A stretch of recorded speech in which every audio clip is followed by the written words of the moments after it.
single day I'm gonna make something great. That's my way. Every single day. Olá, meu nome é Fabiano Timbó, eu sou um apaixonado pela literatura. Bem-vindos ao canal Diário de Literatura e hoje eu vou falar um resumo de Quincas Borba. Vamos lá. No começo da história, o Quincas Borba já morreu e ele deixa toda a sua fortuna para o seu enfermeiro, que era professor, que virou seu discípulo, porque ele era um filósofo e riquíssimo e tinha uma filosofia chamada Humanitas. Humanitas seria o princípio do qual tudo surge e para o qual tudo converge. E ele dá várias informações ao seu discípulo para que ele entenda. Inclusive ele fala de uma guerra entre tribos, onde as duas tribos ficavam em determinada parte do monte e a alimentação, as batatas, ficavam depois do monte. Antes do monte onde habitavam as tribos, só existia alimentação para a sobrevivência de uma das tribos. Então ele diz que a ordem era a guerra e o caos era a paz. E que depois da guerra entre as duas tribos, ao vencedor caberia as batatas. E ao perdedor seria ódio ou compaixão. Seu discípulo fica rico após a morte do Quincas, mas ele tem uma missão. Ele só pode ficar com a riqueza se ele cuidar do cachorro do filósofo, que também se chama Quincas Borba. O enfermeiro, então, chamado Rubião, faz uma viagem de Barbacena para o Rio de Janeiro. E nesse trem ele conhece a Sofia, que é casada com o Cristiano Palha. E ali, na viagem, ele conta toda a sua riqueza, toda a sua história, trajetória. E o Cristiano Palha já pede a ele que confie nele e não confie mais em ninguém. E aí inicia ali uma amizade com esse novo capitalista. O Bião, então, começa a ficar apaixonado pela Sofia e faz uma declaração de amor. E essa, ao invés de repelir a situação, ela acaba contando para o marido.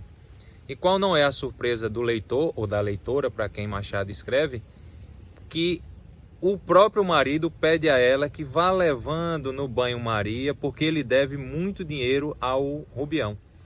Ela fica, Sofia, meio que revoltada, mas ela vai tirando de letra essa situação, porém desprezando o Rubião. E quanto mais desprezo acontecia, mais ele identificava como se fosse prova de amor. E eles vão vivendo aquela situação e ela sempre tirando o corpo fora e ele sempre insistindo. E o Cristiano Palha vai entrando cada vez mais na vida do Rubião até que se torna o seu depositário, ou seja, ele passa a administrar todos os bens do Rubião. O Rubião então começa a prodigalizar sua fortuna, tenta conquistar essa mulher com presentes, com fala, com tudo que é de coisa. Tem um outro personagem que ele tem profundo ciúme dele. Ele só aceita não ter ciúme do marido, mas ele tem um ciúme terrível desse outro a ponto de achá-lo seu inimigo. Mas, no final das contas, ele, de tanto investir, acontece que, para saber o final da história, leia nas descrições. Antes de começar a leitura, eu fui buscar na internet algumas informações de alguns leitores para me ajudar, mas me deparei com a situação de que diziam que o Machado de Assis, nesse livro, enchia linguiça. Eu, inicialmente, comecei a ver também dessa forma, porque a história, por exemplo, do Carlos Maria com a Maria Benedita, que são personagens secundários, é contada do namoro ao casamento, mas sem muita relação com a história do trio desse romance, que seria o Rubião, a Sofia e o Cristiano Palha. Depois eu comecei a entender que o que ele na verdade está querendo fazer é uma descrição da sociedade da época, principalmente nessas relações envolvendo homem, mulher e matrimônio. E aí eu comecei a ver com outros olhos, coisa que os nossos mais velhos explicam e falam sobre o casamento. Casamento arranjado, nem sempre arranjado, às vezes tinha amor, às vezes o amor chegava depois. Ele não fala em dote, porque já é no início do século XX, é bem mais adiante.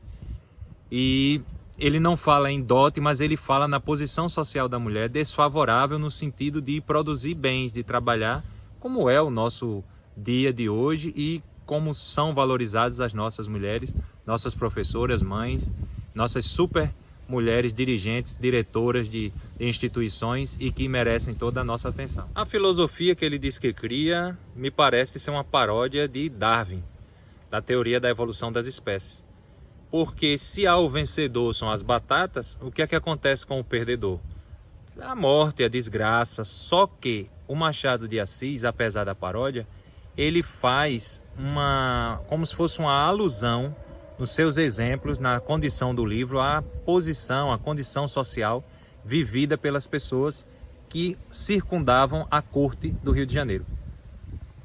E a descrição não só do casamento, como da incerteza do dinheiro, das dívidas, das relações de algumas pessoas em relação a essa busca do dinheiro, é descrita nesse livro, algumas vezes de forma muito sutil e fica parecendo que está enchendo linguiça, mas que na verdade dá mais corpo à descrição da sociedade da época em relação aos capitalistas. E é isso. Espero que vocês tenham gostado. Sugiram mais livros. Vamos continuar nesse projeto da leitura de 100 livros clássicos para postar neste canal. Grande abraço, até a próxima leitura.